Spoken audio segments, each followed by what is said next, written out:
Welcome to Shukla D point. आप सभी का स्वागत है आपके अपने YouTube channel Shukla D point में। मैं शिवम शुक्ला आप सभी दोस्तों का हार्दिक स्वागत करता हूं।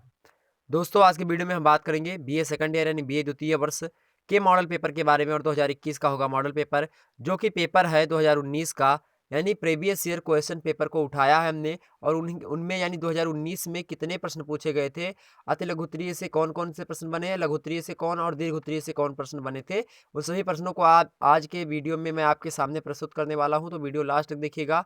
वीडियो में अच्छा लगेगा, वीडियो के प्रश्नों को आप नोट डाउन कर लीजिएगा या फिर स्क्रीनशॉट ले सकते हैं आप। ओके, चलिए शुरू करते हैं। तो आर्थिक भूगोल यानी इकोनॉमिक ज्योग्राफी यानी इकोनॉमिकल ज्योग्राफी, कुछ भी आप बोल सकते हैं। पेपर 1 ज्योग्राफी सेकंड ईयर में आता है ये। ठीक, मॉडल पेपर है 2021 का, प्रीवियस ईयर क्वेश्चन पेपर 2019। इस वीडियो को देखने के बाद में आपकी आधी से ज़्यादा नैया जो होगी वो पार हो जाएगी, यानी भव सागर से आप जो है क्या हो जाएंगे, थोड़ा आगे बढ़ेंगे, यानी किनारे तक पहुंच सकते हैं। तो इस वीडियो में आप पासिंग मार्क ला सकते हैं इस वीडियो के प्रश्नों को पढ़ने के बाद में। ओके, तो अगर जिनको पासिंग मार्क लाना है वो ये वीडियो देख लेंगे, तो इन प्रश्नों को पढ़ लीजिएगा आराम से, तो आपका पासिंग मार्क आ जाएगा। क्योंकि इन्हीं वीडियो से यानी 2019 से प्रश्न उठाएंगे, 2021 में रखेंगे। ये मैं जो है संभावना व्यक्त कर रहा हूँ ऐसी, और ऐसा ही होगा लगभग। और कुछ प्रश्न इधर उधर के और दे दिए जाएंगे। मैं उन सभी, उसके लिए मैंने मॉडल पेपर तैयार कर दिया है, और मॉडल पेपर और भी मैं तैयार करता रहूँगा। ठीक, तो उन सभी मॉडल पेपर को आप हल कर लेते हैं तो कोई चिंता करने की बात नहीं, आप अच्छे से अच्छा नंबर एग्जाम में प्राप्त कर सकते हैं।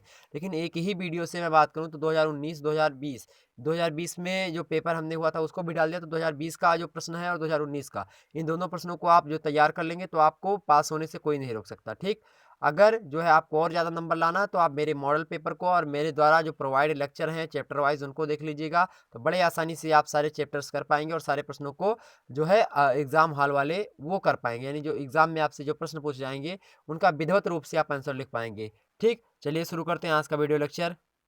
देखिए 2019 का यह है क्वेश्चन पेपर, यानी गत वर्ष का है पेपर। ठीक, ध्यान रखेंगे। बीए द्वितीय वर्ष भूगोल, प्रथम प्रश्न पत्र आर्थिक भूगोल यानी इकोनॉमिक ज्योग्राफी। देखिए बात करते हैं नोट, सभी प्रश्नों के मतलब सभी खंडों के उत्तर निर्देशानुसार दीजिए। अब इसमें खंड का मतलब क्या है, तो पेपर जो होता है आपका 3 खंडों में बटा हुआ होता है। मैं एक बार फिर से बताना चाहूँगा, कुछ यूनिवर्सिटी जैसी हैं जिनका फर्स्ट पेपर ऑब्जेक्टिव होता है, देन सेकंड पेपर आपका क्या होता है, सब्जेक्टिव यानी रिटन होता है। तो उसमें कंफ्यूज होने की बात नहीं, जिनका जो है ऑब्जेक्टिव होता है उनका ऑब्जेक्टिव टाइप का पूछा जाएगा, जिनका सब्जेक्टिव होता है उनका सब्जेक्टिव टाइप का, यानी रिटन होगा तो रिटन ही होगा। ओके, तो ये आप कैसे पता लगाएंगे, इसके लिए मैं प्रॉपरली एक वीडियो जरूर बनाऊंगा। तो आप कैसे पता लगाएंगे, आप क्या करेंगे, उसके लिए आपको अपनी यूनिवर्सिटी से संबंधित क्या करनी है, सीरीज वगैरह ले लेनी है। उसमें मैं बता दूंगा कहाँ पे लिखा होगा कि आपका पेपर कैसा होना है। ठीक, तो वो मैं बता दूंगा एक नेक्स्ट वीडियो में, प्रॉपरली बना दूंगा उस वीडियो को, तो उसमें पता कर लीजिएगा। ओके, तो मॉडल पेपर आपको उसमें पीछे वगैरह दिया होता है तो उससे देखिएगा। नहीं तो आप चैप्टर जो होंगे लगभग एक ही समान मिलते हैं। जैसे इकोनॉमिक ज्योग्राफी आप पढ़ रहे हैं, तो इकोनॉमिक ज्योग्राफी में चैप्टर जो मैं करवा रहा हूँ, ये चैप्टर हर एक यूनिवर्सिटी में सेम ही मिलेंगे आपको अधिकतर।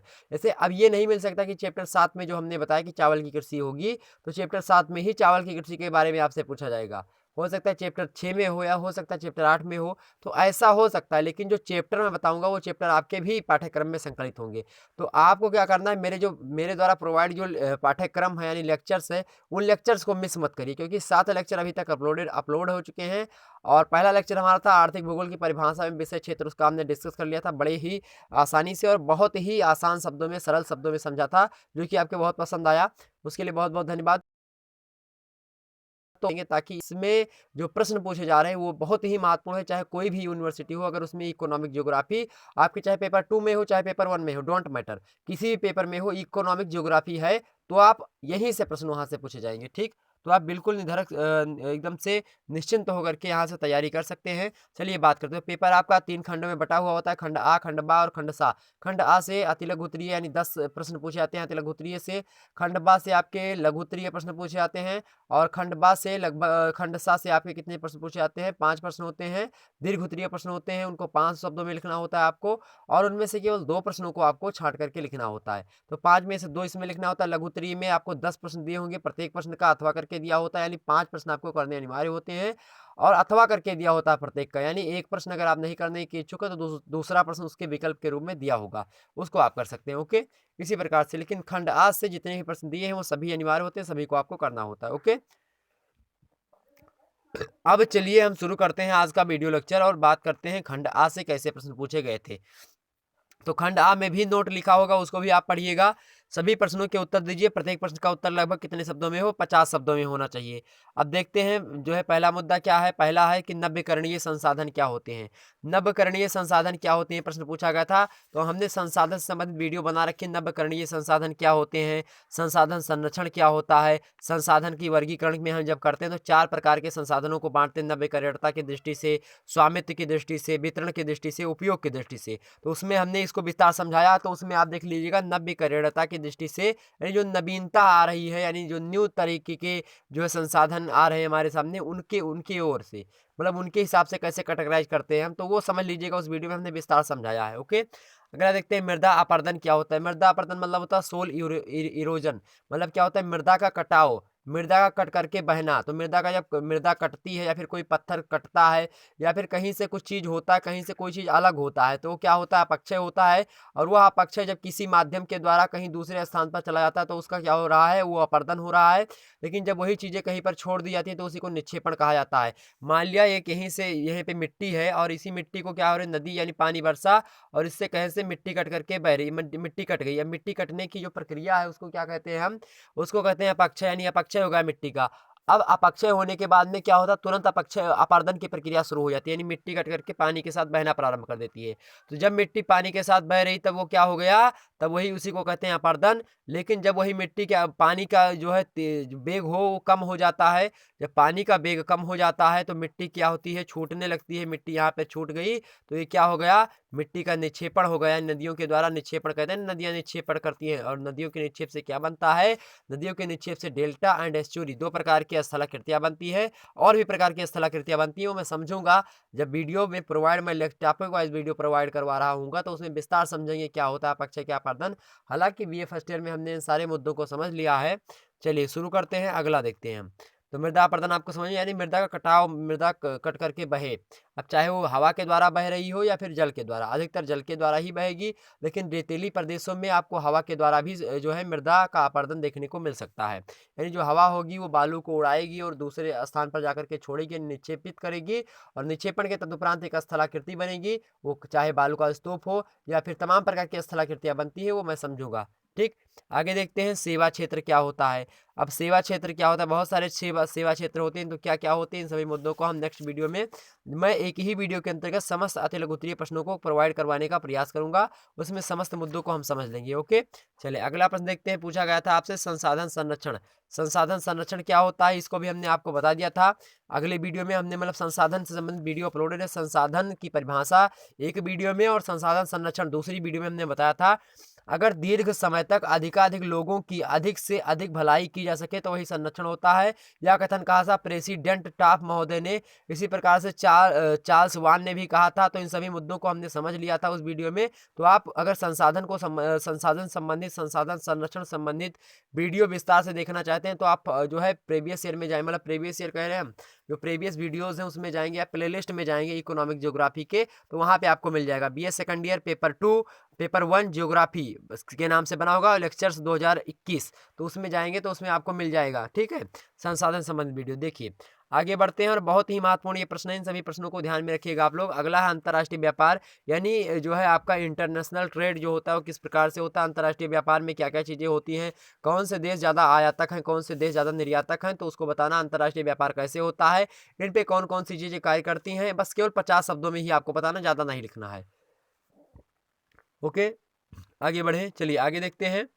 आर्थिक भूदृश्य क्या होता है। आर्थिक भूदृश्य क्या होता है, यानी कहाँ पे ज़्यादा आर्थिक रूप से वो ज़मीनें जो है उपयोगी हैं। तो आर्थिक भूदृश्य पर हमने वीडियो अभी नहीं बनाई है, जल्द ही आर्थिक भूदृश्य क्या होता है इन सभी मुद्दों पर वीडियो बन जाएगी।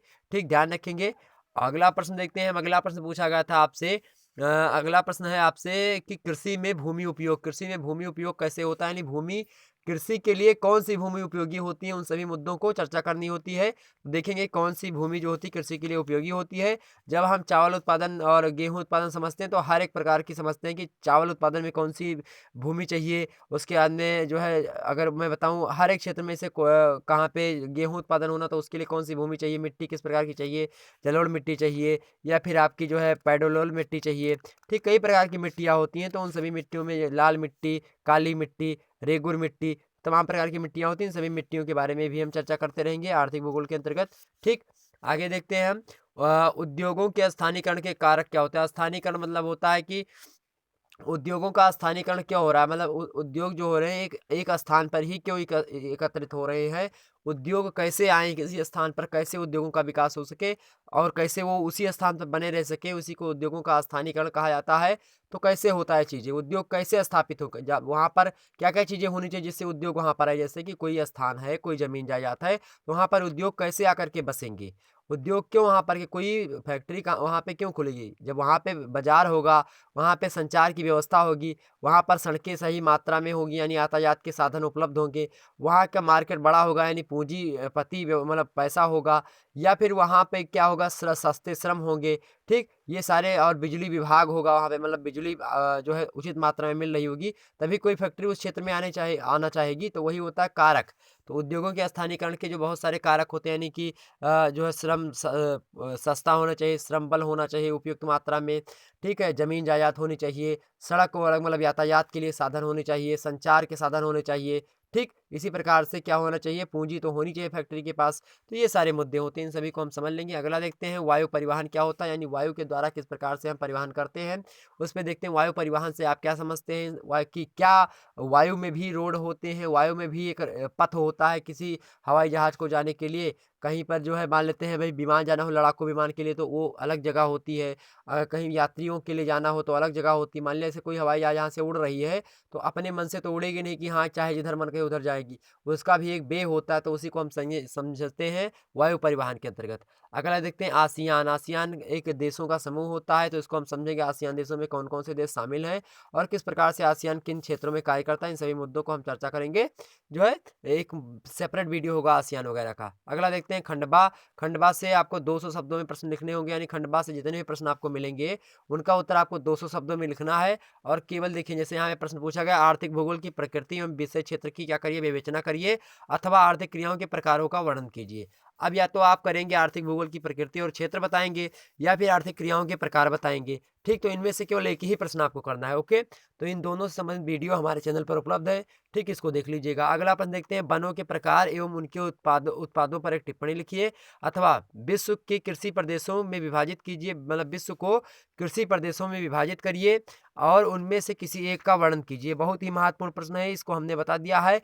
हिटलसी महोदय ने 14 प्रकार के या 13 प्रकार के जो है बताए हैं, क्या, जैसे कि जो मतलब कृषि प्रदेशों को बांटा है विश्व को, जैसे चलवासी पशुचारण प्रदेश, व्यापारिक पशुचालन प्रदेश, स्थानांतरणशील कृषि प्रदेश, प्रारंभिक अस्थायी कृषि प्रदेश, चावल प्रधान गहन निर्वाहक कृषि प्रदेश, चावल विहीन गहन निर्वाहक कृषि प्रदेश, व्यापारिक बगानी कृषि प्रदेश, भूमध्य सागरीय कृषि प्रदेश, व्यापारिक अन्न उत्पादक कृषि प्रदेश, व्यापारिक फसल एवं पशु उत्पादक कृषि प्रदेश, निर्वाहक फसल एवं पशु उत्पादक कृषि प्रदेश, व्यापारिक दुग्ध पशुपालन कृषि प्रदेश, विशेषीकृत बागवानी प्रदेश। इसी प्रकार से अब इनमें से किसी इतना बता देना, उसके बाद में एक को उठाने से चलवासी पशुचारण प्रदेश को उठा लिया, उसका वर्णन कर दिया। तो ये प्रश्न का उत्तर जो है एक वीडियो में हमने बना रखा है, तो जब चैप्टर आप 4 पढ़ेंगे, चैप्टर 5 या 6, 5 और 6 चैप्टर में हमने इसको समझा दिया है, तो इसको इस जो है प्रश्न का उत्तर उसमें आप देख सकते हैं। ओके, आगे बढ़ते हैं। अगला प्रश्न है आपका कि विश्व के प्रमुख मत्स्याखेट देश क्षेत्रों का वर्णन कीजिए, अथवा लौह अयस्क के अंतर्राष्ट्रीय व्यापार की विवेचना कीजिए। अंतर्राष्ट्रीय व्यापार में लौह अयस्क जो होते हैं, लौह के अयस्क जो होते हैं, उनका व्यापार कैसे होता है, यानी कौन आयातक है देश सबसे ज्यादा, कौन निर्यातक है। तो 4-4 10-10 मतलब 5-5 या 6-6 देशों के नाम आपको पता होने चाहिए, जो आपको लिखे जो कि आयातक हो। निर्यात मतलब होता है क्या, खरीदना, और निर्यात मतलब क्या होता है, बेचना, ठीक। अगर ये पता है तो आप ये इसको लिख सकते हैं। अगर ये नहीं पता है तो आप विश्व के मत्स्याखेट क्षेत्र, मत्स्याखेट क्षेत्र मतलब होता है कि जहाँ पे मछली उत्पादन हो रहा हो, मछली का पालन हो रहा हो, तो इससे समय मत्स्य पालन का वीडियो हमने बना रखा है, उसको आप देख लेंगे तो कोई डाउट आपका नहीं रहेगा। मत्स्य से संबंधित हमने बाकायदा नक्शे में बता दिया कहाँ पे ज़्यादा मछली उत्पादन होता है, मछली उत्पादन किस सागर में होता है, यानी जहाँ पे ठंडी और गर्म धाराएं दोनों मिलती हैं, वहीं पर मछलियाँ बहुत अधिक मात्रा में पाई जाती हैं। वह क्षेत्र कौन सा क्षेत्र है जहाँ पे मछलियाँ पाई जाती हैं, मछलियाँ जहाँ पे पाई जाती हैं उन क्षेत्रों को हम बैंक के नाम से जानते हैं, डागर बैंक, बहुत सारे बैंक हैं, तो उन बैंकों के बारे में भी हमने चर्चा कर ली। तो उस वीडियो को देखेंगे विस्तार से, आप हम उसमें समझ लेंगे, चाहे लघु उत्तरीय पूछा जाए, चाहे दीर्घ उत्तरीय, चाहे अति लघु उत्तरीय प्रश्न पूछा जाए, तो आप उसमें बिल्कुल कर सकते हैं। ओके, चलिए आगे बढ़ते हैं। अगला प्रश्न है, उद्योगों के वर्गीकरण की व्याख्या करिए, यानी उद्योगों का वर्गीकरण हम कैसे कर सकते हैं। तो उद्योगों का वर्गीकरण हमने बताया था आपको कि 4 प्रकार से हम करते हैं, नव्यकरणीयता की दृष्टि से, स्वामित्व की दृष्टि दृष्टि से, वितरण की दृष्टि से एवं उपयोग की दृष्टि से। तो इन 4 प्रकार के चीज़ें हमने बताई, इन चारों को विस्तार से हमने समझा, तो इसको आप देख लीजिएगा, वीडियो हमारी अपलोडेड है। ठीक, तो अगर ये प्रश्न पता है तो इसको लिख दीजिए, नहीं अथवा करके लिखा उद्योगों के स्थानीयकरण के कारकों के महत्व की विवेचना कीजिए। यानी उद्योग किसी स्थान पर क्यों रहेंगे। उद्योगों का स्थानीयकरण मतलब जैसे समझते हैं, जैसे कि कोई क्षेत्र है तो वहाँ पर उद्योग क्यों रहेगा, जब उसको सस्ता श्रम मिलेगा, सस्ती मतलब पूंजी उसके पास होगी, उसको अच्छा व्यापार मिलेगा ताकि वो अपना जो सामान बनाए वो बेच सके। ठीक है, उसके बाद में उसको वहाँ पे बिजली के साधन उपलब्ध होने चाहिए, उसको संचार के साधन उपलब्ध होने चाहिए। ठीक, वहाँ पर जो है सारे जो है टेक्निकल क्षेत्र आगे होना चाहिए, यानी मशीनें उसको मिल जाएं, जो उसके मशीनें खराब हो तो उसको मशीनें भी उपलब्ध मिल जाएं। तो ये सारे क्षेत्र होते हैं, ये सारे कारक होते हैं किसी उद्योग को बढ़ावा देने के लिए, किसी क्षेत्र में उद्योग होगा कि नहीं होगा। तो अगर क्षेत्रों में कोई ऐसा क्षेत्र जहाँ पे ये सारी चीज़ें मौजूद है जो हमने बताया, तो वहाँ पे उद्योगों का स्थानीयकरण होगा। ठीक, यहाँ पे यानी उद्योग वहाँ पर होंगे, उद्योगों का स्थापित होंगे, उसकी क्या क्या चीजें होती आवश्यकता होती हैं। ठीक, ये बात समझ में आई, आगे बढ़ते हैं। तो चाहे ये लिख सकते थे। अगला प्रश्न है जलीय मार्ग का महत्व। जलीय मार्ग का महत्व, जलीय मार्ग का महत्व आप बता सकते हैं। उसमें आप स्वेज नहर का जो है जिक्र कर सकते हैं। स्वेज नहर जो है वो बहुत ज़्यादा अमीर मिस्र देश जो है उसी से जो है अधिकतर उसकी जो है जीडीपी का बहुत बड़ा भाग है स्वेज नहर से मिलता है, क्योंकि वहीं से ट्रेड वगैरह होते हैं। अगर एशिया के लोगों को यूरोप में जाना होता है, दक्षिण एशिया के लोगों को तो या फिर चाइना को, तो इधर ही से जाता है, सभी लोग यही से जाते हैं। ठीक, यूरोप में तो यहाँ से या फिर उधर से जाएंगे तो, लेकिन जब यहाँ से आते हैं मिस्र के बीच से, यानी एशिया और किसके बीच से, एशिया और अफ्रीका के बीच में स्वेज नहर काट करके बनाई गई है। मतलब प्राकृतिक नहर एक प्रकार से है ये। और जो है एक पनामा नहर है वो कृत्रिम नहर है, वो बनाई गई है कहीं ना कहीं पे, तो वो अमेरिकन के लिए व्यवस्थित है। लेकिन अगर यूरोप और एशिया के बीच का व्यापार देखें तो अधिकतर व्यापार किसके बीच से होता है, स्वेज नहर के बीच से। तो आप इसको समझा सकते हैं जलीय मार्ग का महत्व क्या होता है। जलीय मार्ग से हम कम समय में और जो है कम पैसा लगा करके ज़्यादा दूर तक यात्रा कर सकते हैं। ठीक, आगे बढ़ते हैं। अगर ये प्रश्न नहीं पता तो अथवा करके दिया है नाफ्टा की प्रासंगिकता। नाफ्टा जो होता है नॉर्थ अटलांटिक जो है फ्री ट्रेड ऐसे इस प्रकार का होता है, मतलब किसका जो है क्षेत्र। नाफ्टा पर एक दिन विस्तार से हम चर्चा करेंगे। नाफ्टा क्या होता है। नाफ्टा जो होता है देशों का समूह होता है। ठीक, नाफ्टा एक देशों का समूह है जो कि ट्रेड के लिए प्रसिद्ध होता है। तो इस पर विस्तार से चर्चा करेंगे। नाफ्टा क्या होता है, आसियान कंट्रीज क्या क्या चीज़ें होती है, ये सब व्यापार की दृष्टि से महत्वपूर्ण है। इनसे प्रश्न आए दिनों पूछा आता है, तो हम सभी समझ लेंगे। नाफ्टा क्या होता है, दक्षेस क्या होता है, सार्क क्या होता है, इन सभी चीज़ों को हम समझेंगे कि ये सभी देशों के समूह होते हैं। ठीक, इन सभी के मुद्दों को हम समझ लेंगे। आगे बढ़ते हैं। अगला प्रश्न, अगला अब खंड सा आ जाता है आपका। खंड सा से आपको 5 प्रश्न यहाँ पे दिए होंगे, इनमें से केवल 2 प्रश्न करने हैं।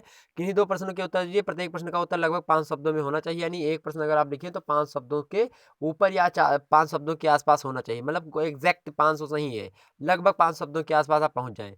अगर देखते हैं पहला प्रश्न है आर्थिक विकास के चरणों की व्याख्या कीजिए। तो इसको हमने बता दिया पहले लेक्चर में भी, वो देख लीजिएगा, वीडियो पढ़ा होगा। आर्थिक भूगोल की परिभाषा, विषय क्षेत्र, उसके चरण, तो उसको देख लीजिएगा। तो उसमें हमने बता दिया है वान थ्योनेन की अवस्थिति सिद्धांत।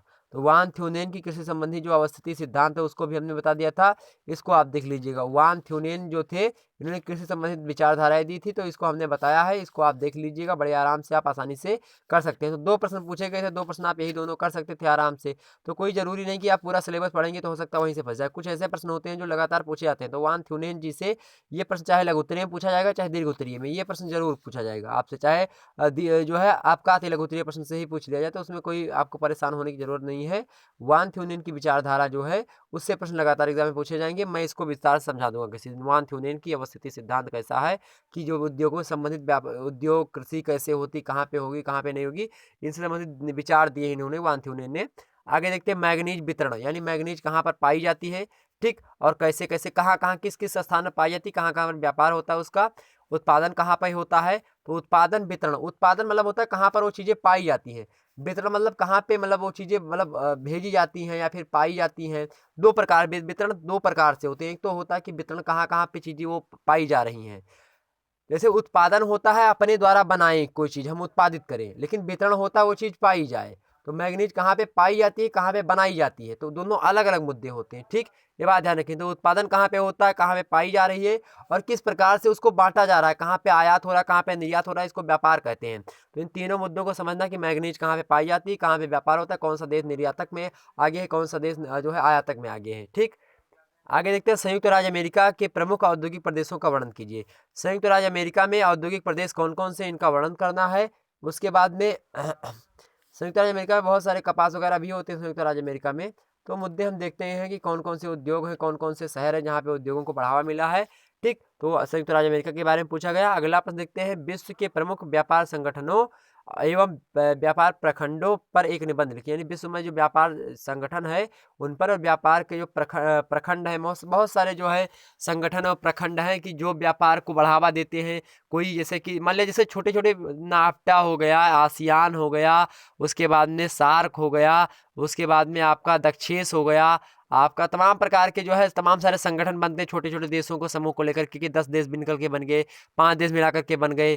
ठीक, तो ये सारे देशों का जो समूह होता है इसी को क्या कहते हैं, इसी यही व्यापार मंडल है, ये प्रखंड है, जो कि क्या करते हैं, व्यापार को बढ़ावा देते हैं। फिर किसी क्षेत्र में क्या होगा क्या नहीं होगा, अपने क्षेत्र को डेवलप करने के लिए व्यवस्थाएं की जाती हैं। तो इस पर विस्तार से हम चर्चा कर लेंगे। ओके, तो यहाँ तक आपने प्रश्नों को समझा। नेक्स्ट वीडियो में हम चर्चा करेंगे द्वितीय प्रश्न पर, जिसके बारे में बात करेंगे भारत के भूगोल के बारे में।